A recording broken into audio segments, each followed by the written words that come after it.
I'm Father John Fitch. I'm administrator at St. Charles Borromeo Parish. And we're in the season where we're preparing for the Catholic Faith Appeal. When I was in the seminary as a transitional deacon, we had to help out at neighboring parishes on the weekends. And one particular weekend, I was preaching at all of the masses. And the gospel had to do with tithing, which is giving 10% of your income to church and charity. And so while I'm proclaiming this message, I don't have notes in front of me. And so I'm looking out at the congregation. And I just happened to zero in on one particular man. And when I'm talking about tithing, I can see his head's down and he's shaking his head like this. And I'm thinking, I'm going to hear from him.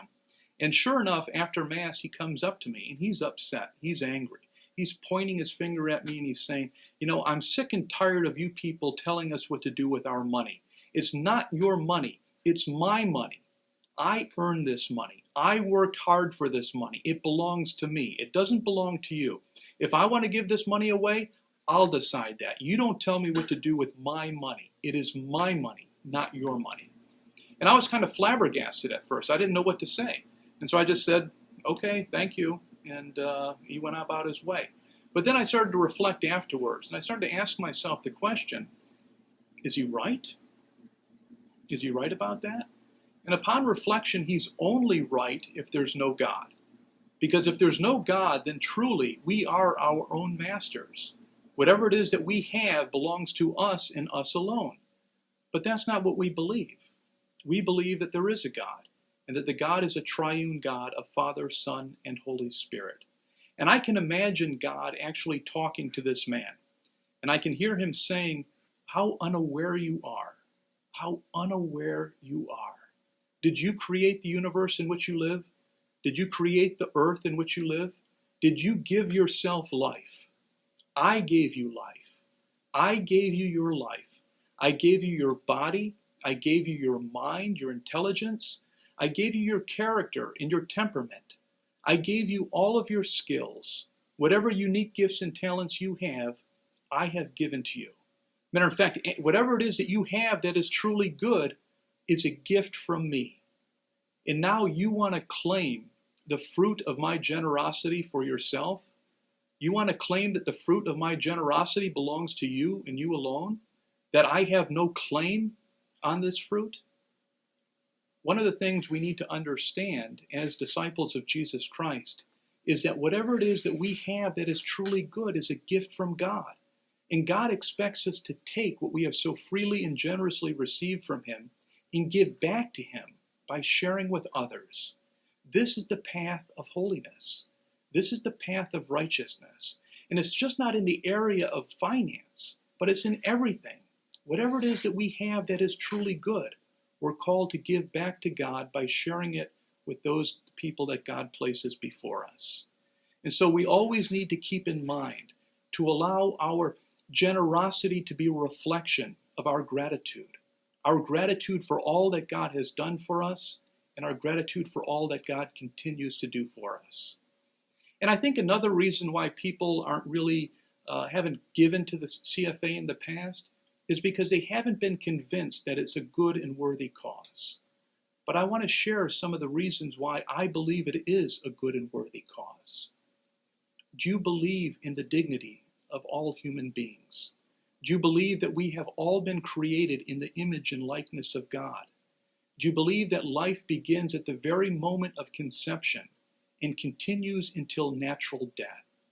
Do you believe that life, therefore, must be respected and preserved and protected and nourished throughout the course of life?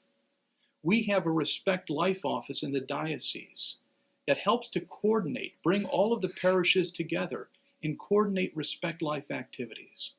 Now, I got to be honest with you, I have never met a priest who is in favor of abortion. Never. But I have met a number of priests where pro-life activities are not their priority.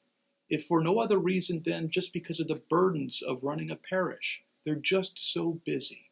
But because we have a Respect Life office, we're able to still have an impact in those parishes because the diocese is able to coordinate these activities so that respect life issues get the proper treatment in every parish. and we are able to speak with one voice throughout the diocese? Do you believe in a preferential option for the poor, the marginalized, and the elderly? We have a peace and social justice office in the diocese that coordinates these activities in the same way that the Respect Life office does. Now, some parishes like ours, we help the poor. We do a good job of meeting the needs of the poor in our community. But not every parish is like that.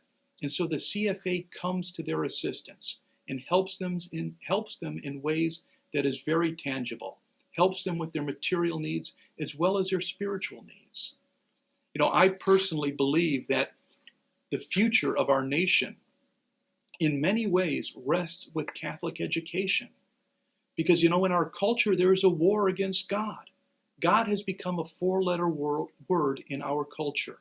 And it's becoming more and more difficult to find people willing to talk about their faith in our world. And it's the same thing in public schools. Now, some of the best people I have met have been teachers in public schools. But they're not allowed to talk about their faith. They're not allowed to talk about God. And ultimately, if we're a believer, we have to understand that there is nothing more important than our faith. And this is something that the kids of this generation, they're not getting in the public school, and they're not getting in the culture. There is nothing that is informing them about God in their literature, in their books or magazines, on their websites, in their music, in their movies, in their TV shows. They're not hearing anything about God. They're not hearing anything about their faith. And again, as disciples of Christ, we know that there is nothing more important in life than faith. And in a Catholic school, we make sure that our children, our students, get this faith formation so that they can be a light in the world. And the Catholic Faith Appeal supports our school. Last year, we received back $95,000. $95,000 so that we could provide tuition assistance for families who have a dream of sending their children to a Catholic school but otherwise couldn't afford it. Now, we have a number of elderly people in our community, and we're all going to grow older. That's just the way it is. And there's going to come a time where we will no longer be able to physically make it to Mass. The Catholic Faith Appeal also sponsors a taped Mass every Sunday. So if you're in your home and you can't come to Mass, or if you're in a nursing home, an assisted living facility, or in the hospital, and you can't make it to Mass physically, you can still participate in the Mass by television.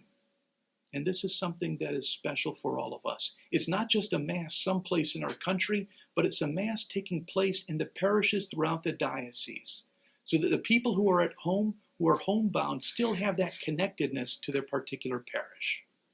Do you also believe in the importance of family and married life? It used to be that when young couples would come to the church and say that they wanted to be married, the church would then teach them, take them through a marriage preparation course. And some of these courses were excellent, but some of them not so much.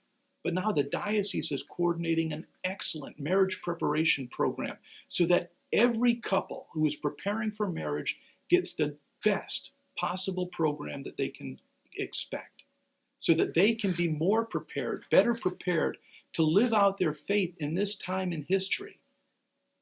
Now, also, we know that there are a lot of marriages that are in trouble, that have a lot of issues that are going on.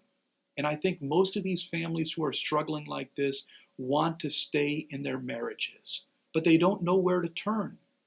Well, through Catholic Charities, they offer counseling services, marriage and family therapy services to people who couldn't otherwise afford it, so that marriages can stay together, so that families, so that husbands and wives can work out their differences and come to a more amicable understanding of what their married life should be.